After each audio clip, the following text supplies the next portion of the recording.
उल्हासनगर शहरातील गोल मैदान परिसरामध्ये प्रेम प्रकरणातून प्रेयसीची हत्या करण्यात आलेली आहे।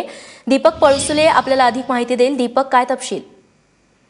रेश्मा, सोमवारी रात्री 9 वाजता वरपकांबा गावात राहणारी वंदना जगताप ही महिला उल्हासनगरच्या कॅम्प क्रमांक 2 भागात असलेल्या गोल मैदान परिसरात फिरत होती आणि त्यावेळी एका अज्ञात व्यक्तीने तिची गळा चिरून तिथून पळ काढला आणि या घटनेनंतर वंदना त्याच ठिकाणी त्या मैदानात रक्ताच्या थावळ्यात पडलेली होती। त्यानंतर तिला नजीकच्या हॉस्पिटलमध्ये भरती करण्यात आलं। त्या दरम्यान डॉक्टरांनी तिला मृत घोषित करण्यात आलं।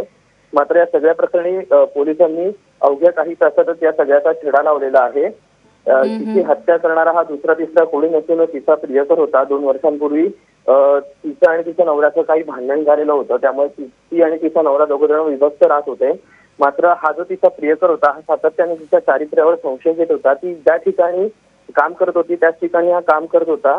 मात्र तू काम हे सगळं सोडून दे आणि आपण आपण दोघं जण वेगळं राहू असं तो नेहमी तिला सांगायचा आणि तिनं या सगळ्याला नकार दिला आणि त्यामुळेच त्यांनी हत्या केल्याचा अंदाज पोलिसांनी वर्तवलेला आहे।